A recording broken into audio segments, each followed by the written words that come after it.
অসম ৰাজ্যিক কৃষি বিপণন পৰিষদৰ অনুমোদিত বজাৰ দৰ এনেধৰণৰ।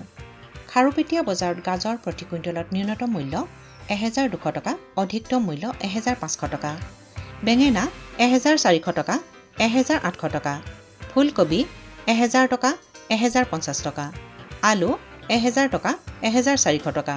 বৰপেটা ৰোড বজাৰত ৰঙালাও প্ৰতি কুইণ্টলত ন্যূনতম মূল্য ১,০০০ টকা, অধিকতম মূল্য ১,৪০০ টকা।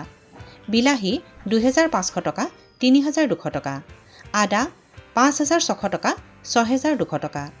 ভেন্দি ৩,৬০০ টকা, ৪,০০০ টকা। শিৱসাগৰ বজাৰত তিতাকেৰেলা প্ৰতি কুইণ্টলত ন্যূনতম মূল্য ৪,৪০০ টকা, অধিকতম মূল্য ৪,৬০০ টকা। জলকীয়া ৯,০০০ টকা, ১১,০০০ টকা। ভেন্দি ২,৪০০ টকা, ২,৭০০ টকা। আলু ১,০০০ টকা, ১,৪০০ টকা। নলবাৰী বজাৰত কেপচিকাম প্ৰতি কুইণ্টলত ন্যূনতম মূল্য ২,৪০০ টকা, অধিকতম মূল্য ৩,০০০ টকা। ৰঙালাও ১,১০০ টকা, ১,৩০০ টকা। বিলাহী ১,৮০০ টকা, ২,২০০ টকা। বেঙেনা ১,৪০০ টকা, ১,৮০০ টকা।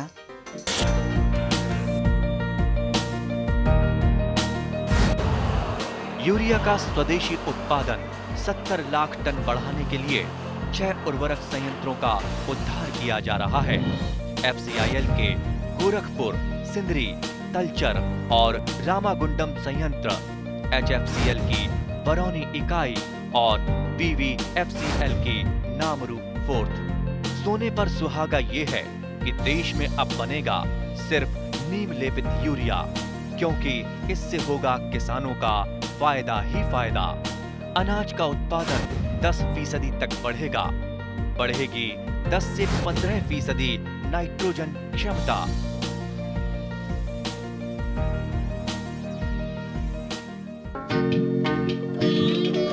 অসমত উৎপন্ন হোৱা মছলাজাতীয় শস্যসমূহৰ ভিতৰত হালধি হ'ল এবিধ গুৰুত্বপূৰ্ণ শস্য। আমাৰ দৈনন্দিন জীৱনত সদায় ব্যৱহাৰ হোৱা মছলাবিলাকৰ ভিতৰত হালধি হ'ল অন্যতম। ইয়াক নিত্য প্ৰয়োজনীয় আৰু গুৰুত্বপূৰ্ণ মছলাজাতীয় শস্য বুলি গণ্য কৰা হয়। মছলা গুণৰ উপৰিও হালধিৰ বহুতো ঔষধি গুণো আছে। ঔষধি গুণ থকাৰ বাবে আজিকালি হালধিৰ ওপৰত নিৰ্ভৰ কৰি বহু ধৰণৰ ঔষধ আৰু প্ৰসাধনৰ উদ্যোগ গঢ়ি উঠিছে। পৌষ্টিক গুণাগুণ বিশ্লেষণৰ পৰা দেখা গৈছে যে ১০০ গ্ৰাম হালধিৰ গুড়িত শ্বেতসাৰ প্ৰায় ৭০%, স্নেহ পদাৰ্থ ৫%, প্ৰটিন ৬% আৰু কাৰ্কিউমিন ২.৫ৰ পৰা ৩.৫% থাকে। হালধিত এই কাৰ্কিউমিন নামৰ ৰাসায়নিক পদাৰ্থ থকাৰ বাবে হালধিৰ হালধীয়া ৰং পোৱা যায়। হালধি উৎপাদনৰ ক্ষেত্ৰত অসমৰ আন আন জিলাৰ লগতে নগাঁও জিলাখন অন্যতম। জিলাখনৰ বিভিন্ন অঞ্চলৰ কৃষকসকলে থলুৱাভাৱে উপলব্ধ হোৱা জাতবিলাকৰ উপৰিও অধিক উৎপাদনক্ষম জাতৰ সঁচ ব্যৱহাৰ কৰি হালধিৰ খেতি কৰা দেখা যায়। উন্নত কৃষি পদ্ধতি ব্যৱহাৰ কৰি কৰা হালধি খেতিডৰাৰ কৃষিকাৰ্য, প্ৰতিপালন আৰু বিপণন সম্বন্ধে অভিজ্ঞ কৃষক নিপুল বৰাই আমাৰ আগত এইদৰে ব্যক্ত কৰে। হালধি কেইবিঘা কৰিছে? হালধি ইয়াত 4 কঠা আছে। 1 বিঘাই? 1 বিঘাই অকণমান কম। হয়। এইটো কি জাত কৰিছে? এইটো আমাৰ হাইব্ৰিডৰ নিচিনাই, অলপ মোটা হালধিটো। থলুৱা জাত নেকি? থলুৱা জাতেই। নাম আছে নেকি? নামটো নাই, কিন্তু এইটো আমাৰ পুৰণা হালধি। কিমান লাগে 1 বিঘাত? 1 কঠা 50 কেজিকৈ বীজ লগাব লাগে। কঠাত 50 কেজি? হয়। তাৰমানে 2.5 কুইণ্টল লাগে আৰু? 2.5 কুইণ্টেল বিঘাত লাগে, হয়। কোন মাহত কৰিছিলে এইটো? এইটো চ'ত মাহত আমি গুটিটো লগাই দিওঁ। ধুনীয়াকৈ হাল বাই কৰি গোবৰ জাবৰ পেলাই পটাছ, চুপাৰ এয়া দি কৰি আমি তেতিয়া লগাই পেলাই লগে লগে আমি সৰিয়হৰ গছ থাকে বা নৰা লাইন কৰি ৰুৱে নেকি? লাইনকৈ ৰুওঁ, হয়। লাইন কিমান দূৰত্বত ব্যৱধানত লাইনবিলাক দিয়ে? 1.5 ফুটকৈ আছে, হয়। পাছত চিকুণাবলৈ লাগে মানুহ। যিটো ৰোপণ সামগ্ৰী, ৰোপণ সামগ্ৰীটো কি এইটো? আলু নিচিনা নেকি? আলু নহয়, যিটো মুঢ়াপাত এই আঙুলিবিলাক যায় সেয়া আমি লগাওঁ, মুঢ়াটো নলগাওঁ। আঙুলিটো লগায় হয় বিঘাত 2.5 কুইণ্টল লাগে হয় আচ্ছা কেনেকৈ এইটো আগতে কিবা তিয়াই মেলি থয়নে ডাইৰেক্ট আনি ৰুৱে না ডাইৰেক্ট আমি খান্দি পেলাই আকৌ বেলেগ ফালে মাটি ঠিক কৰোঁ জেগাতে নকৰোঁ তাৰপিছত যিখিনি আমাৰ খাবলগীয়া সিদ্ধ কৰোঁ আৰু যিখিনি লগাব লাগে সেইখিনি লগাওঁ আৰু এলেহে বেচি পেলাওঁ মানে খেতিৰ পৰা উঠাই আনি আকৌ ৰুব পাৰি লগে লগে ৰুব পাৰি হালধি খেতিৰ বাবে ওখ সহজে পানী ওলাই যাব পৰা বালিচহীয়া পলসুৱা মাটি উত্তম আৰু উপযোগী মাটিত যথেষ্ট পৰিমাণে জৈৱিক সাৰ থকাটো বাঞ্ছনীয় হালধি খেতিৰ বাবে উন্নত জাত নিৰ্বাচনৰ ক্ষেত্ৰত অধিক উৎপাদনযুক্ত হোৱাৰ লগতে কাৰ্কুমিন নামৰ ৰাসায়নিক পদাৰ্থবিধৰ পৰিমাণো বেছি হোৱাটো প্ৰয়োজন হালধি খেতিৰ উন্নত কৃষি পদ্ধতি আৰু বিপণন সম্বন্ধে কলিয়াবৰ মহকুমাৰ কৃষি বিভাগৰ এজন সহকাৰী কৃষি পৰিদৰ্শক গোপাল শৰ্মাই আমাক এইদৰে জানিবলৈ দিয়ে হালধি খেতি বিশেষকৈ ওখ বালিচহীয়া পলসুৱা মাটিত বাচিব লাগে আপোনাৰ 7-8 চাহ দকৈ হাল চাল বাই জাবৰ জোথৰ চাফ চিকুণ কৰি মাটিখিনি সমান কৰি লোৱাৰ আগতে ৰাসায়নিক সাৰ urea super potash urea 12 kilogram super phosphate 1 বেগ 50 কিলোগ্ৰাম পটাছ আপোনাৰ 10 কিলোগ্ৰাম তাৰে 6 kilogram urea 50 KG single super phosphate আৰু 12 কেজি আপোনাৰ 10 কেজি মিউৰেট অফ পটাছ এইখিনি সমুদায় সাৰ একেলগে সিঁচি মৈয়া দি সমান কৰি ল'ব লাগে তাৰপিছত আমাৰ হালধি আপোনাৰ আলুৰ প্ৰয়োজন কন্দ বুলি কয় ৰাইজম এবিঘা মাটিত 2.5 বা 3 কুইণ্টেল দৰকাৰ হয় আমি শিৰুলৈকে দিওঁ আপোনাৰ 1.5 ফুট অন্তৰত আমি মানে শিৰুলো খান্দো নাঙলি শিৰুলো টানো আৰু এই যিখিনি ৰাইজম আলু বুলি ধৰা যাওক হালধি সেইখিনি আমি 15 চেণ্টিমিটাৰ ইণ্টাৰভেলত লগাই যাওঁ তাৰপিছত সেইমতে আকৌ ধুনীয়াকৈ মাটি দি ঢাকি দিওঁ ঢাকি দিয়াৰ পিছত আপোনাৰ মাৰ্চ এপ্ৰিল মাহত লগাব লাগে হয় মাৰ্চ এপ্ৰিল মাহত আমাৰ ইয়াত বিশেষকৈ আজিকালি মাৰ্চতে লগায় কাৰণ এপ্ৰিলৰ পৰা বাৰিষা অহা পানী হৈ যায় মাটিখিনি জেকনি হৈ যায় নাভাঙে আকৌ পিছলৈ বহুত দেৰি হৈ যায় সেইকাৰণে আগতীয়াকৈ লগাই দিয়ে আজিকালি আৰু তাৰ আগতে আমাৰ মালচিং মানে নৰা ধান খেৰ পানী মেটেকা কালেকশ্যন কৰি লয় সেইখিনি লগাই হৈ সমানে মাটি দি ঢাকি দিয়াৰ পিছত এফালৰ পৰা যাৰ যি সুবিধা নৰা নাইবা পানী মেটেকা নাইবা এই ধান খেৰ এইখিনি ঢাকি দিব লাগে এই ক্ষেত্ৰত দুটা লাভ হয় এটা হ'ল আপোনাৰ বনবাতৰ পৰা হাত সাৰিব পাৰি আৰু দ্বিতীয়তে আপোনাৰ জীপটো ধৰি ৰাখে জীপটো শুকাই নাযায়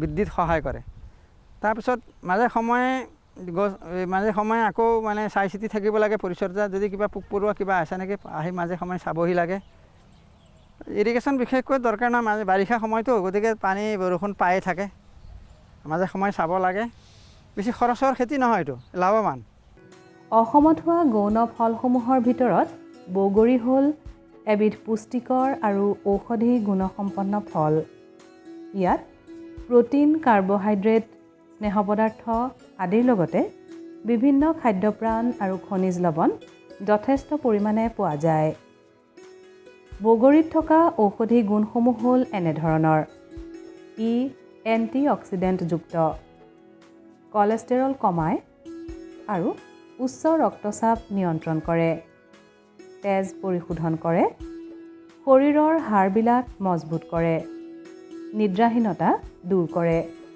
যকৃতক সুৰক্ষা দিয়ে শৰীৰত মেদবহুলতা কমায় আৰু শৰীৰৰ প্ৰতিৰোধ ক্ষমতা বৃদ্ধি কৰে দুৰাৰোগ্য ৰোগ নিয়ন্ত্ৰণতো সহায় কৰে আমাৰ ৰাজ্যখনত বিভিন্ন আকাৰৰ আৰু বিভিন্ন জাতৰ বগৰী উৎপাদন হোৱা দেখা যায় আমাৰ কৃষকসকলে সাধাৰণতে বগৰীৰ খেতি ব্যৱসায়িক ভিত্তিৰ পৰিৱৰ্তে বাৰী ভিত্তিতহে কৰা দেখা যায় কিন্তু যোৱা কেইবছৰমানৰ পৰা ৰাজ্যখনৰ বহুকেইখন জিলাৰ কৃষকে বজাৰত অত্যধিক চাহিদা থকা থাইলেণ্ড জাতৰ ডাঙৰ আকাৰৰ বগৰীৰ খেতি ব্যৱসায়িক ভিত্তিত কৰা দেখা যায় আপেল সদৃশ ডাঙৰ আকাৰৰ হোৱা বাবে এই বগৰীক আপেল বগৰী বা এপল বেৰ বুলিও কোৱা হয় পুলি ৰোৱাৰ 2-3 বছৰৰ ভিতৰত ফল লাগিবলৈ আৰম্ভ কৰা এই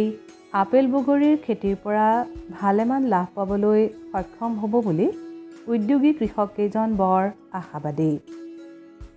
বিহুদিয়া গাঁৱৰ এজন প্ৰগতিশীল কৃষক ৰফিকুল ইছলামে 2 বিঘা মাটিত উন্নত পদ্ধতিৰে এই আপেল বগৰীৰ খেতি কৰা আমাৰ পৰিলক্ষিত হয়। ব্যৱসায়িক ভিত্তিত কৰা এই আপেল বগৰীডৰাৰ বিভিন্ন কৃষি কাৰ্য প্ৰতিপালন আৰু বিপণন সম্বন্ধে প্ৰগতিশীল কৃষক ৰফিকুল ইছলামে আমাৰ আগত এইদৰে কয়। আমি এপ্ৰিলত চৰাটো লগাইছোঁ খেতত। এপ্ৰিল লগাৰ পিছত মই 7 মাহ 8 মাহমান তাত আমি পৰিচৰ্যা কৰিছোঁ। কৰাৰ পিছত 8 মাহৰ ভিতৰত গাছটো হৈ যায় ফুলি। তাৰপিছত এতিয়া দিনে আগষ্ট ছেপ্টেম্বৰৰ পৰা ফুল আহি যাব, গুটি আহি যাব। তাৰপিছত জানুৱাৰীত আমি মালটো উঠাব পাৰিম। জানুৱাৰী 15-20 তাৰিখত মালটো উঠাব পাৰিম। আপুনি এইটো কেইমাহ হৈছে লগোৱা? এইটো লগা হৈছে, এটা 2 বছৰৰ গাছ এইটো। এইটো লগা হৈছে দিনা মানে এতিয়া 3 মাহ হ'ল, এতিয়া গাছটো হৈছে এইটো, এই গাছটো। কেইবাৰ বেচিছে এতিয়ালৈকে? আমি বেছি আজি 5 বছৰ ধৰি আমি বিক্ৰী কৰি আছোঁ। আগতে বছৰে আমি নতুনকৈ চাৰালৈ লগাইছোঁ। এতিয়া তাৰমানে চাৰাটো এইবাৰ গাছটো কাটি দি এই গাছৰ পৰা এইটো নতুনকৈ আকৌ হৈছে। কিমান খৰচ হয় 1 বিঘাত? 1 বিঘাত খৰচ হয় 50,000-60,000 টকা খৰচ হয়। কিমান পায় 1 বিঘাত? 1.5 লাখ 2 লাখ টকা পাওঁ আমি। কিমান ফল উৎপাদন হয়? ফল উৎপাদন হয় 50 কুইণ্টল 60 কুইণ্টল গোটেই 1 বিঘাত? হয় 1 বিঘাত। এজোপা গছত কিমান হয় হিচাপ ৰাখিছে নেকি? এজোপা গছত মিনিমাম 40 কিলো 50 কিলো হয় প্ৰথম বছৰ। তাৰপিছত বেছি হয়, 80 কিলোমান হয়, 1 কুইণ্টলো হয় কোনোবা গছত। ইয়াত বেমাৰ আজাৰ পোক পৰুৱা কিবা দেখা পায় নেকি? বেমাৰ আজাৰ কম ইয়াত। এতিয়া যে গুড়া প্ৰকাৰ যি ঔষধ এইটো মাৰি দিলে হৈ যায়, আৰু কোনো ডাঙৰ প্ৰকাৰ কোনো বেমাৰ আজাৰ নাই। এইটো ৰোৱাৰ আগতে মাটিটো কি ধৰণে প্ৰস্তুত কৰে? আমি প্ৰথমতে ট্ৰেক্টৰে হাল বোৱাই লওঁ। চাহ মাৰে? চাহ মাৰে? 3-4 মাহ চাহ মাৰোঁ আমি। তাৰপিছত গোবৰ দিওঁ, তাৰপিছত অৰ্গেনিক সাৰ, ৰাসায়নিক সাৰটা দি তাৰপিছত খেতিখন ৰেডি কৰাৰ পিছত আমি পুলিখন লগাই দিওঁ। কিমান দূৰত্বটো কিমান দিয়ে? দূৰত্ব 5 ফুট 6 ফুট হয় দূৰত্ব। 1 বিঘাত কিমান পুলি লগাব লাগে? 300 গছ পুলি লগাব লাগে। 300 লগাব লাগে ন? 300। কেইবছৰ থাকিব এইটো? যদি আমি ইচ্ছা কৰোঁ 2 বছৰ 3 বছৰ ৰাখিব পাৰিম। দলগাঁও কৃষি মহকুমাৰ অন্তৰ্গত খাৰুপেটীয়াৰ নিকটৱৰ্তী হকজানি নামৰ গাঁওখনৰ এজন যুৱ প্ৰগতিশীল কৃষক জৰিপালীয়ে প্ৰায় 47 বিঘা মাটিত উন্নত পদ্ধতিৰে বিভিন্ন জাতৰ সঁচ ব্যৱহাৰ কৰি এই আপেল বগৰীৰ খেতি কৰাৰ কথা আমাক জনায় আৰু পথাৰ পৰিদৰ্শন কৰিও দেখুৱায়।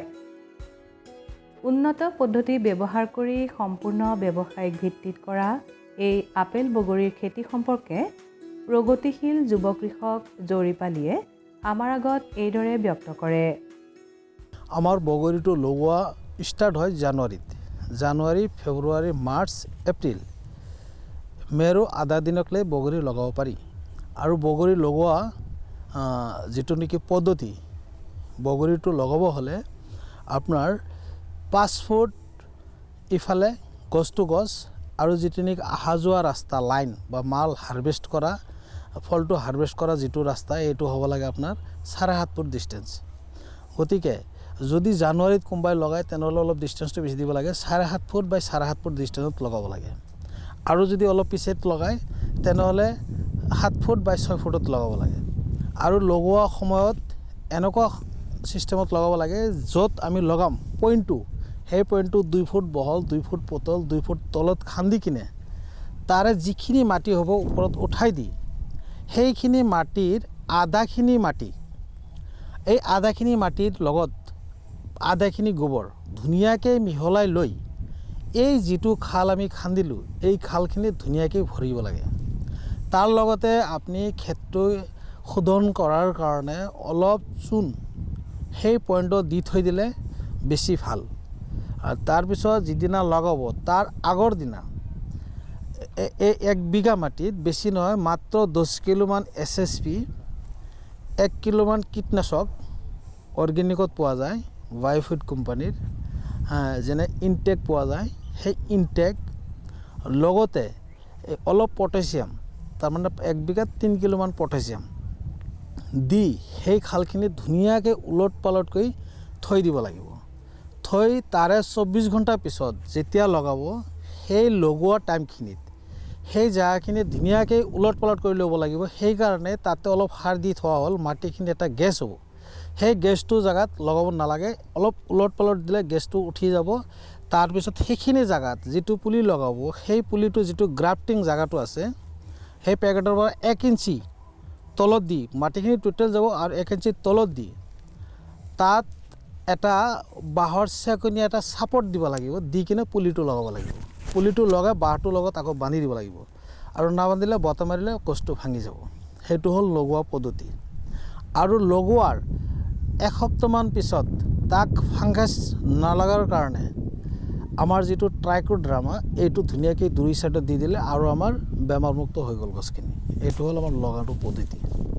আৰু তাৰপিছত যেতিয়া গছটো মোটামুটি 2 মাহ পাৰ হৈ যাব সেইটো টাইমত সেই গছখিনিৰ যিখিনি গোবৰ দিয়া হ'ল, ক'ব গ'লে 5 কিলোমান গোবৰ আগত গৈছে, সেই 5 কিলোটো ডাবল কৰি কিনে আকৌ 10 কিলো গোবৰ তাৰ লগত বিহাৰৰ যিটো খলি হৈ আছে এইটো পাৰ গছত 50 গ্ৰাম ধুনীয়াকৈ মিলাই সেই গছটোৰ 4 চাইডত ধুনীয়াকৈ দিব পাৰি। দি কিনে তাৰপিছত যিটো নেকি আমি ভাৰ্মি কম্পোষ্ট বুলি কওঁ এইটো প্ৰায় 100 গ্ৰামমান চাৰিওফালে দিলে তাকে অৰ্গেনিক পদ্ধতি বুলি কয়। আৰু এইটো হ'ল আমাৰ অৰ্গেনিক পদ্ধতি। আৰু যদি কোনোবাই কিবা কাৰণত অৰ্গেনিক পদ্ধতিত নাজানে, কেমিকেলত কৰিব খুজিছে, তেনেহ'লে আমাৰ বগৰীটো ইমান এটা সৎ নহ'ব, সৎটো কম হ'ব। অধিক উৎপাদনৰ সম্ভাৱনা থকা এই আপেল বগৰীৰ খেতি কৃষকৰ মাজত ক্ৰমান্বয়ে জনপ্ৰিয় হোৱা দেখা গৈছে। বছৰটোৰ ভিতৰতে দুবাৰকৈ এই খেতিৰ পৰা ফল চপাব পাৰি। প্ৰথম বছৰত এজোপা গছৰ পৰা 20ৰ পৰা 25 কিলোগ্ৰামলৈকে উৎপাদন পোৱা যায়। ইয়াৰ পিছৰ বছৰৰ পৰা এই উৎপাদন 50ৰ পৰা 100 কিলোগ্ৰামলৈকে বৃদ্ধি পোৱাৰ সম্ভাৱনা থাকে। এই বগৰীবিধ দেখিবলৈ আপেলৰ নিচিনা আৰু পকিলে ইয়াৰ ৰঙো আপেলৰ দৰে ৰঙা হয়। এই ৰসাল ফলবিধৰ প্ৰতিটো ফলৰ ওজন 50 গ্ৰামৰ পৰা 125 গ্ৰাম পৰ্যন্ত হোৱা দেখা যায়। সাধাৰণতে এইবিধ ফলৰ গছত পোক পৰুৱা আৰু বেমাৰ আজাৰৰ প্ৰকোপ কম বুলি জনা যায়। এই আপেল বগৰীৰ চাহিদা আৰু মূল্য সাধাৰণ বগৰীতকৈ যথেষ্ট বেছি। আপেল বগৰীৰ কৃষি নিৰ্দেশনা, উন্নত কৃষি পদ্ধতি আৰু বিপণন সম্বন্ধে দলগাঁও কৃষি মহকুমা কাৰ্যালয়ৰ এজন সহকাৰী কৃষি পৰিদৰ্শক মহম্মদ জামালুদ্দিনে আমাৰ আগত এইদৰে জানিবলৈ দিয়ে। খেতিয়কসকলৰ যিখিনি আমি শাক পাচলি খেতি কৰোঁ, শাক পাচলি খেতি কৰি যিখিনি প্ৰডাকশ্যন বা বজাৰৰ চাহিদা অনুপাতে সিমান খেতিয়কৰ লাভ নহয়, যাৰ কাৰণে বৰ্তমান খেতিয়কবিলাকে বিভিন্ন ধৰণৰ উন্নত জাতৰ বগৰী, ড্ৰেগন ফ্ৰুইট ইত্যাদি ধৰণৰ খেতি কৰা আৰম্ভ কৰিছে। এইটো বগৰী খেতি, এই বগৰী খেতি প্ৰথমতে বগৰী খেতি কৰাৰ কাৰণে কমচে কম 5 বাৰমান ধুনীয়াকৈ চহাই ল'ব লাগে। 1 বিঘা মাটিত মোটামুটি 1 গাড়ী গোবৰ, অন্তত 10 টন গোবৰ, তাৰ লগতে মানে ৰাসায়নিক সাৰ য'ত যিমান পাৰি কম পৰিমাণ অৰ্গেনিক সাৰ ব্যৱহাৰ কৰি বগৰী খেতিটো কৰিব দিয়া গৈছে। এই বগৰী খেতিত 1 বিঘা মাটিত 300 মান পুলি লাগে।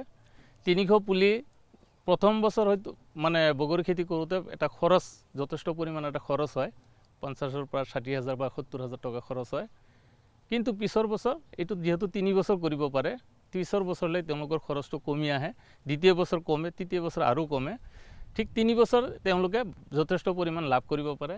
প্ৰথম বছৰ এডাল বগৰী গছত নাই বুলিও 50ৰ পৰা 60 কিলো বগৰী, পিছৰ বছৰ ক্ৰমান্বয়ে বাঢ়ি যায়, কিন্তু তৃতীয় বছৰত অলপ কমে কিন্তু প্ৰডাকশ্যনটো। সেই সময়ত এটা লক্ষণ দেখা যায়, মানে গছৰ যেতিয়া ফুল হয়, ফুলবিলাক অলপ মৰি যায়, থাৰ্ড বছৰ, সেইকাৰণে 2 বছৰ কৰিলে যথেষ্ট ভাল বুলি ক'ব পাৰি। বগৰী খেতি মানে পৰাপক্ষত এডাল যিটো প্ৰথম যেতিয়া পুলি লগায়, পুলি লগোৱাৰ পৰা 2 বছৰ ৰাখিলে বেছি ভাল, তৃতীয় বছৰত কিন্তু সিমান এটা প্ৰডাকশ্যন নহয়। গতিকে মই মোৰ ফালৰ পৰা ছাজেষ্ট কৰিম যে খেতিয়কসকলে যাতে এইটো 3 বছৰ নাৰাখি 2 বছৰে ৰাখক। 2 বছৰ ৰাখিলে তেওঁলোকৰ নেক্সট আকৌ হাল চাল বাই খেতি কৰিব পাৰিব। বগৰীৰ মাজত ইয়াতে দেখা পাইছে বগৰী বেঙেনা খেতি লৈছে, বেঙেনা বুলি নহয় আৰু বেলেগ বেলেগ খেতি, দাংবডি, আপোনাৰ বিন ইত্যাদি খেতি কৰিব পাৰে। তাৰ ইণ্টাৰক্ৰপ, সেই ইণ্টাৰক্ৰপ কৰিলে বগৰী খেতিৰ যিখিনি খৰচ হয় সেই খৰচটো তেওঁলোকে উলিয়াই ল'ব পাৰে। গতিকে ইয়াতে থাইলেণ্ড আছে, আপেল বগৰী আছে আৰু ৰেড মিৰ্চি বুলি এটা জাত আছে। 3টা ভেৰাইটি আছে ইয়াতে। এওঁলোকে বগৰীৰ পুলিটো ৰামদেৱৰ সেই হেৰিৰ পৰা লৈ আহিছে, কি বুলি কয় কুমৰিকাটাত ৰামদেৱৰ এটা হেৰি আছে, খেতি আছে, তাৰ পৰাই পুলিখিনি সংগ্ৰহ কৰিছে। বজাৰত যথেষ্ট চাহিদা থকা এই আপেল বগৰীৰ খেতি কৰি কৃষকসকল যথেষ্ট লাভৱান হ'ব পাৰিব। किसान भाइयों गांठ बांध लो, बात बहुत है काम की, समृद्धि के पैगाम की। मिट्टी के मिजाज को समझो, मिट्टी के हर राज को समझो, मिट्टी की तुम जांच कराओ, मुफ्त सॉइल हेल्थ कार्ड ले जाओ। कभी मुनासिब बीज लगाओ, सही किस्म की खाद ले आओ, जितनी जरूरी उतनी डालो, सही मात्रा खुद पहचानो, इसको अपना मंत्र बना लो, मिट्टी की सेहत तो जानो। बात बहुत है काम की, कम लागत अधिक वरदान की। किसान भाइयों गांठ बांध लो, आज ही मिट्टी की जांच कराएं। राज्य सरकार के कृषि अधिकारी से संपर्क करें और मुफ्त में सॉइल हेल्थ कार्ड पाएं। कृषि और किसान कल्याण मंत्रालय द्वारा किसान हित में